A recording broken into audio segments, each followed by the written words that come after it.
good, mind speakers? You may not know who I am, but I'm sure you know why I'm here. Because we're here to talk about Nicki Minaj's 4th studio album, Queen, which was just dropped like 2 hours ago. But in that span of 2 hours, I've listened to the album like 3 times, and so I've been able to give you my overall synopsis of how I feel about Queen. So let's just talk about it from the get. If we're gonna discuss the rollout, let's just say that the rollout was a fucking mess. A lot of things were disjointed. We had 2 songs and a video from the album leak. Last night, the album was supposed to come out with the Queen radio thing, but then something happened. It didn't. Listen, a lot of shit that shouldn't have happened, but I am gonna say a lot of that is not in Nicki's control.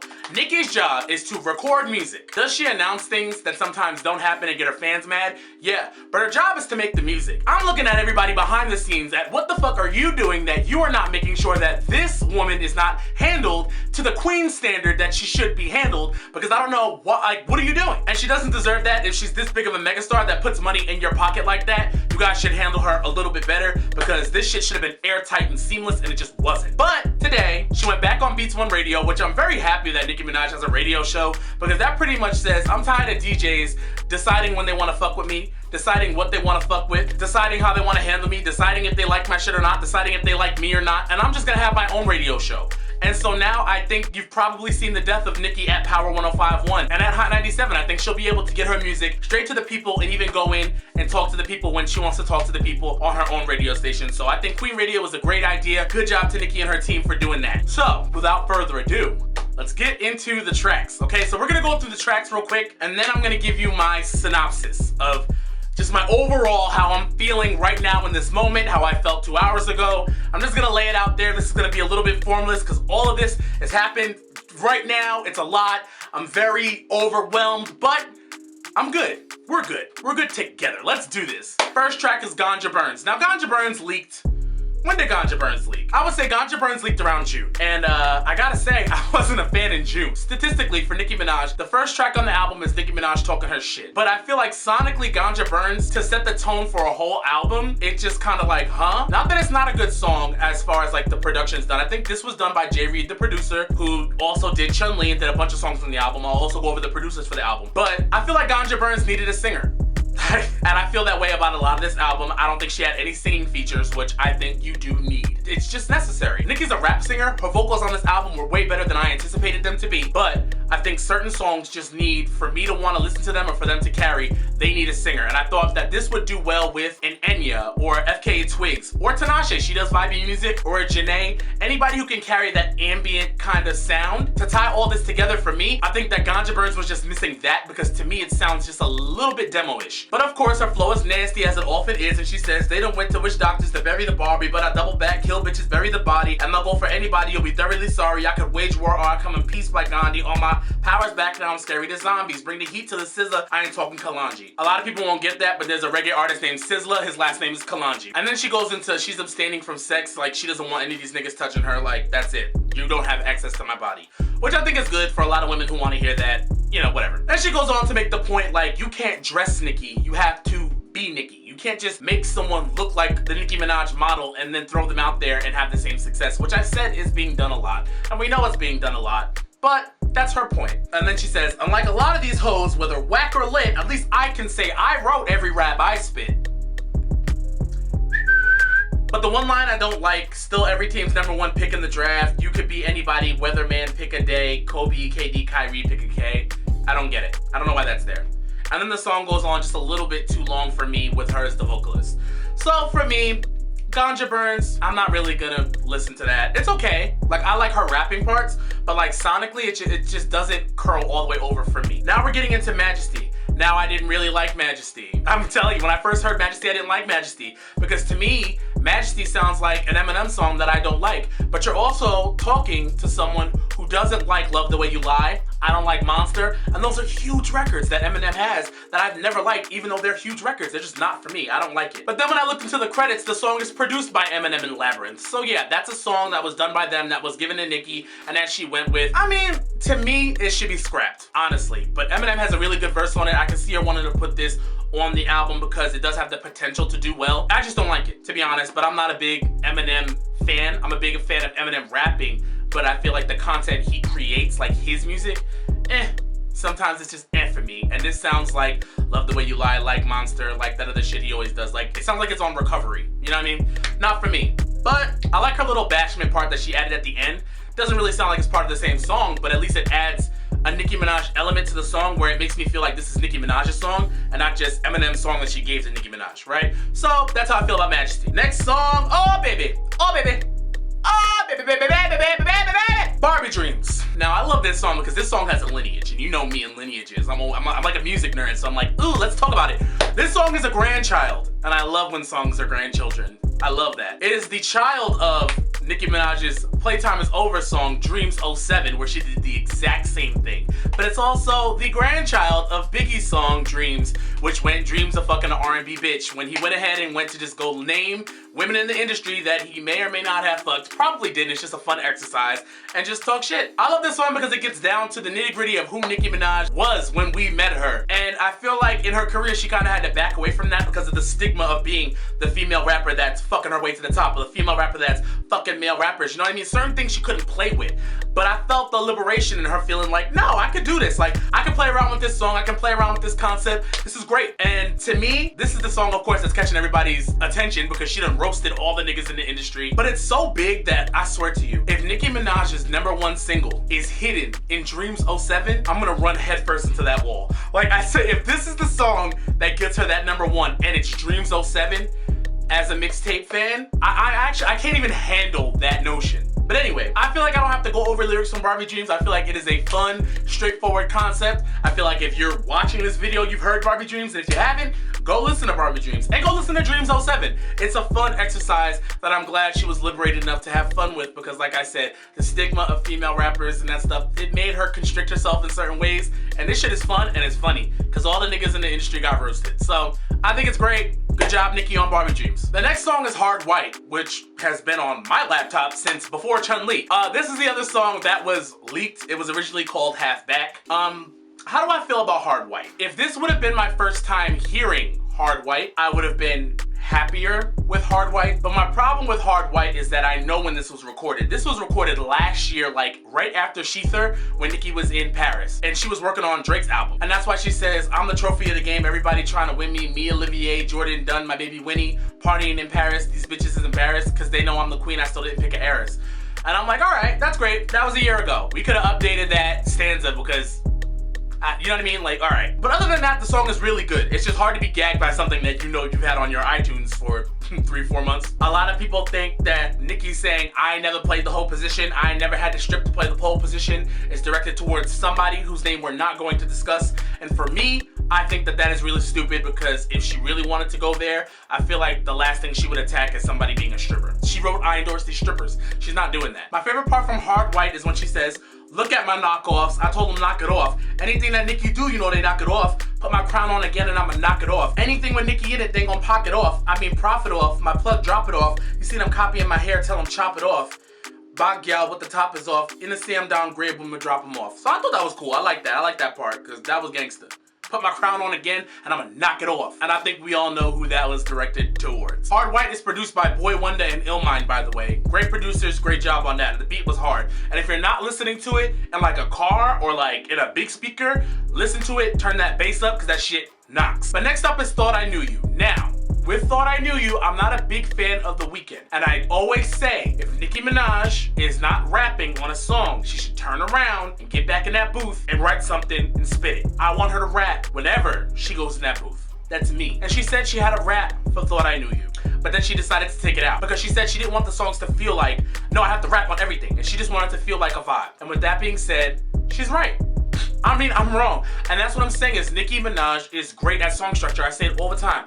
More than just being a rapper, more than just being an entertainer, whatever the fuck you want to call her, she's good at song structure. She knows when something don't sound right in a song. So Thought I Knew You, after hearing it and looking through it through that lens, after she said that on Queen Radio, that made me appreciate it more. And I know it's gonna go to radio, it's gonna do well on radio because it's repetitive. I think it sounds nice, but it's not my favorite song on the album by any means. But it's not exactly a skip. I definitely wouldn't have dropped this song off the album. Run and Hide is the shocker song from me, because this is a song where Nicki sings the whole time and I'm in it. I'm in it. I'm in it. I love Run and Hide. That's probably one of my favorite like Nicki R&B records ever. I think I'm okay with saying that. It's produced by Rex Kudo and Seven Thomas. It's got a bop to it. I really, really like this song. If there were to be a feature on it, I would want there to be like a male feature. Maybe like a Bryson Tiller, but someone who can handle that vibe. It's just a very vibey track that I really like because I love a vibey track. But Run and Hide really, really surprised me of how much I liked it. And it's relatable. Like she goes into, because it's been a minute since I trusted somebody. I don't want to put my trust in nobody. Yeah, I hate to picture you out here fucking somebody. Who am I to deny? Yeah, you say who am I to run and hide? You know what I mean? It's just like that feeling of being in a new situation, but you know you're not opening up. And you're trying to say, you know, this is why I don't open up, but I know there's no reason. And this person's like, the fuck is wrong with you? I ain't do nothing to you. It's that. You know, it's all that. It's all about baggage. Next up is Chun Sway featuring Sway Lee, produced by, of course, Mike Will Made It, who produces a bunch of race merge shit. At first, the flow, I was like, all right, Nicki, like, are we really doing this? I'm me, Barbie drippin', DB9, Barbie whippin', bitch, I'm the sauce, Barbie drippin', I'm the boss, Barbie sippin'. I was like, what? Like, what? All right, like, we get it. But then, of course, she gives me the flow that I love when she goes, who the fuck gonna pull up in your city looking at everybody pretty with the itty bitty city bitch crew? Who the fuck gonna beat him with a 22 if he don't lose the attitude and run off with his credit cards too? Ooh.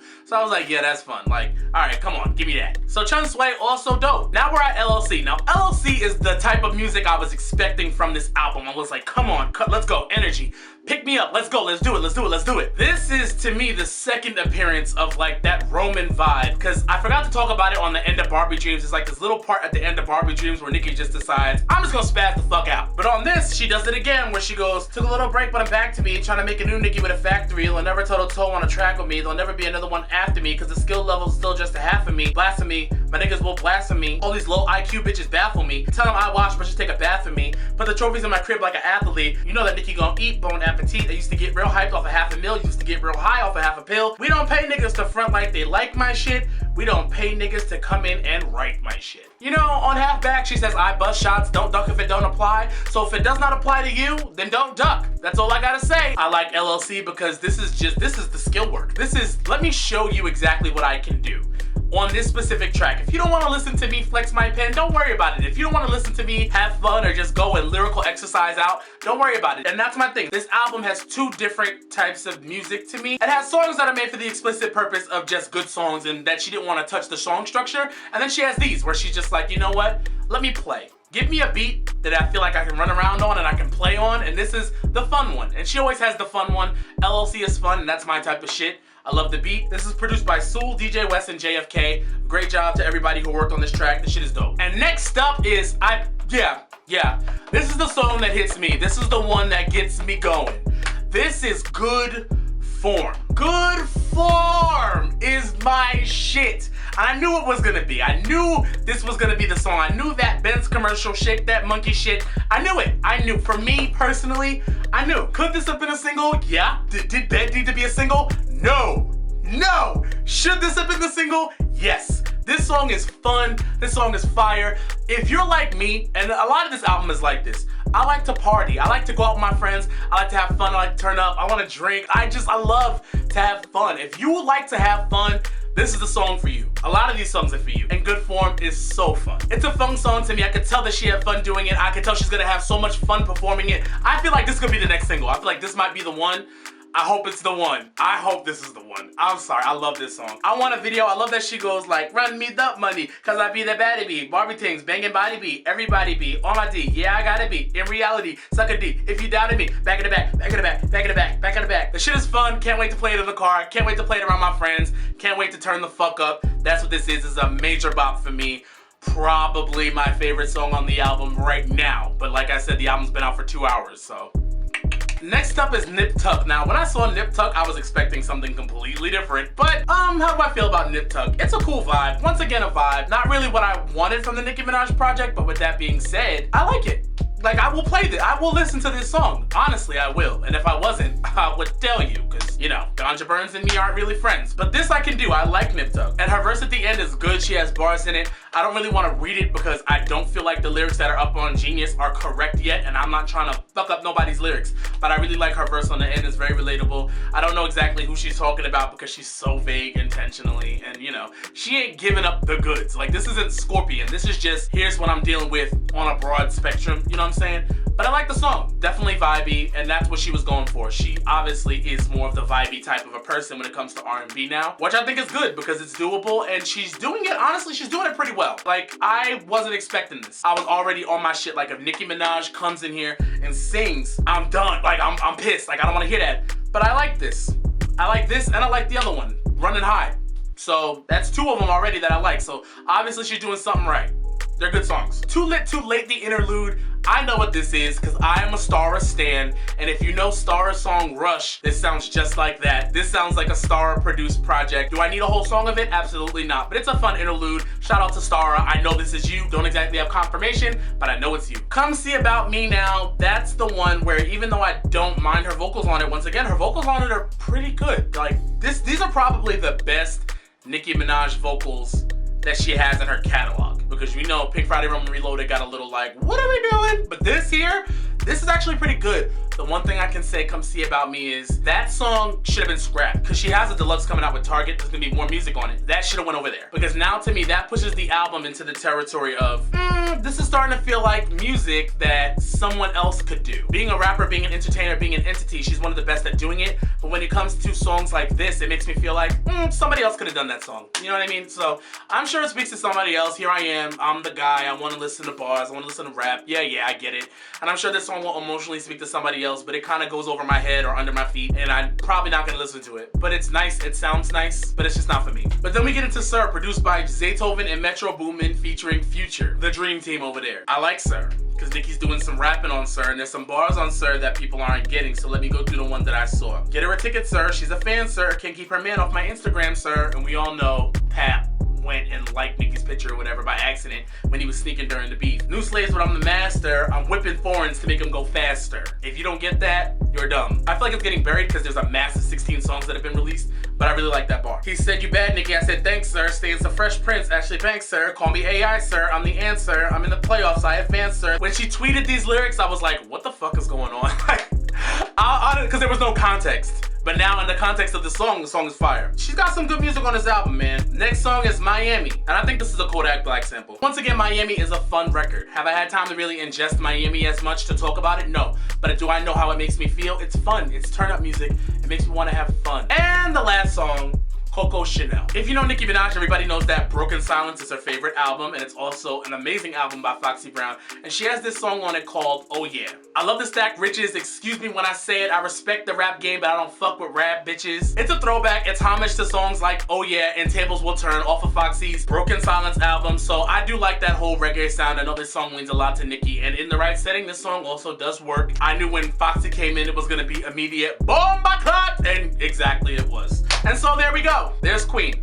So now let's get into the overall, which is gonna be my favorite part of this whole shit. Overall, I will say the way the album started, I was kind of like Ganja Burns I had already heard. I've expected the album, or at least that track, if that was gonna be the soul-bearing track, to be a little more soul-bearing. You know what I mean? I don't feel like there was a deep dig there. But also the Pink Print was a lot of deep digging, and maybe she just felt like I don't want to do that again. Like, because that's not what the Pink Print was supposed to be. It just so happened that she ended up at a very vulnerable time. And so this album makes me feel like she created it from a fun place, like she was feeling good and she was in a good mood, she was in good spirits. Now, a lot of us also know there was an album that was recorded last year that I think Nicki scrapped, and then there was an album that was recorded between December and when Chun-Li was released. And she's been fine-tuning it and recording more up till about yesterday. So songs like Hard White and Bed, and I may be wrong, but Come See About Me, I feel like they were recorded then. And those are the songs where I'm just like, bye! As far as the rest of the album's full of good music, it's full of fun music. And I feel like with the overall sound of the album, the singles are supposed to paint the picture of the album. And I feel like they picked the right singles. Could they have picked singles that did better? Sure.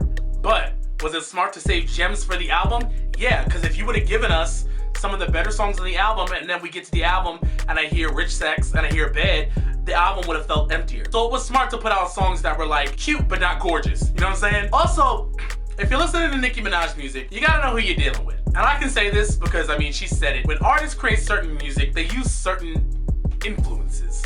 Drugs, right? Nicki used to take pills. I mean, she's talked about it. We have pills and potions. She's talked about Percocets and her stuff, which I'm glad she moved away from because people don't live with pill problems. So I'm glad she moved away from that. Now she smokes more weed, but that's gonna affect how music feels to you. And if you've ever smoked weed, that, you know, vibey music and your high playlist is a thing. And so, a lot of this music is good for a high playlist, and I'm not mad at it. I'm not mad at it. I like that vibey sound that she's moved into because it works for me. That's my shit. That's the type of shit I do like. But my problem is with the interviewers, especially with Zane Lowe, is no one's asking her the right questions. That would be the question I would ask. Like, in 2018, Nicki, who are your musical influences? You love music. Who's influencing you? You know what I mean? And if she were to say who she listens to and the things that interest her, you'd get a broader spectrum of the music she likes and therefore the music she likes to create, because no one's asking her the right questions. So we're kind of relying on the music to answer questions that aren't being asked. And that's the problem, I think, with a lot of Nicki Minaj music, is there's a disconnect between what she's delivering and who she is, because I feel like people aren't asking questions that are updated as to who she is. All they want to do is talk about fucking Monster, and that bothers me. So if you hear anybody ask that question or they got it from this channel, I'm asking Nicki Minaj, who are your musical influences today? What do you listen to? What is your playlist like? Like, make a playlist on Tidal. Show me what you like to listen to of current music, not just of your throwbacks. We know you love the throwbacks, but what does Nicki Minaj want to hear? You know what I mean? Like, that's just my only question, because musical influence does play a part on people who like to make music. Another thing I do like about the album is that, to me, there is a quiet confidence in this album. She didn't come into this album trying to prove anything lyrically, and I feel like, good. This album feels like a liberation for her, and that makes me feel happy. I know that some people aren't gonna like it, but, you know, this is my honest opinion. She didn't go into that album feeling like, I have to prove my pen. No, I felt like she came into the album like, I'm trying to have some fun. Who trying to throw ass? Show of hands? You know what I mean? It's fun. It's a fun album. A lot of this music is fun, and I can't wait to see her perform it. I can't wait to see the videos. I'm glad that I feel like that weight, that pressure is off of her shoulders in her music. Overall, the vibe of this album is fun. A lot of these songs aren't meant to be listened to when you're alone in your room. You gotta get out. You gotta get amongst the people. You gotta get amongst young people. You gotta dance with somebody. You know what I'm saying? Like, catch a dub. Make out with someone. Do something fun. If you are listening to this music in your room or all alone and you're not a turn-up spirit, sure, this might sound like noise. But if you're young and you like to get it popping, like me, this is some shit for you. Also, when it comes down to her rap, Nicki is always, as far as right now, she's gonna do her metaphorical style of rap. And I know a lot of people say, oh, hip-hop has moved on from that and da-da-da-da-da-da. Well, that's her style of rap. She doesn't have to move on from that if she doesn't want to move on from that, because clearly there's still a market for it. I still like it. I think it's fun, and I think it's clever. Could songs have been left off of Queen? Yes. Could this album and should this album have just been dropped with saying nothing the way her original plan was? Yes. Like, if this was her original plan, just to drop this out of nowhere, wow. I think that with the build up to the album, yeah, it did raise the bar. But do I think that the album delivers to that bar? As of right now, I think it does. I don't know exactly what's gonna stick. That's why I say I hate doing these reviews 3 seconds after an album, because it does not give you any type of longevity to stick to. I do not know in 2 weeks what are gonna be the songs that people pick. You know what I mean? Like, what are gonna be the ones? What are gonna be the ones that are gonna stick to me? What's gonna fall off? I'm not sure yet. And that's why I hate doing these so soon. But all I can say right now is, as far as the sound of it, she's got a lot of good music. And you gotta give it to her, because a lot of people always say Nicki Minaj's music is not good. Like, Nicki Minaj is a good rapper, and she's a good feature artist, but when it comes down to her music, it's not good. But now we got songs to choose from that dead that narrative. In my opinion, we've got some good music from Nicki Minaj, and I do like this album, Queen. It's just that only time will tell what sticks. I think that a lot has been given to this album off of just the general anticipation, when even the best albums this year, they've come and they've gone, and that's just because that's just the way it goes. We have a lot of artists, we have a lot of music, you know what I mean? We'll all reconvene at the end of the year or during Grammy time and talk about what the landscape of the year looked like, but it's hard to tell when you're right up on it. But all I can say right now is that I'm very proud of Nicki for this body of work. At first I was very like, oh God, because I told my friends, I told my friends, I said it's gonna kill me. But if this album is not good, I'm getting in front of that camera and I'm gonna say it. Like, if it was not good to me, I was gonna do it. And around the Eminem track time, I was like, oh fuck, oh fuck, oh fuck, oh fuck. Like, I'm gonna have to do it. But I'm happy. I'm happy with what she was able to do. Now, don't make it 4 years until the fucking next one. I want to hear from Nicki Minaj next year. I do. We just can't go that long without music from someone who matters that much. We can't. And we shouldn't. But is this a great body of work? Yes. Is this her most grown body of work? Yes. But right now everyone's in a good place, and I feel like Nicki's in a good place. This album was created from a very good place. It sounds like it to me. So I'm happy that she's in a good place. So let's stay there. And as usual, if you like this video, don't forget to like and subscribe. If not, suck a dick. And I'll be seeing you guys later. Deuce. anything, and the woman says, no, no, no, no, no, no, no, no sirens. Bitch, she's dying. Yes, sirens.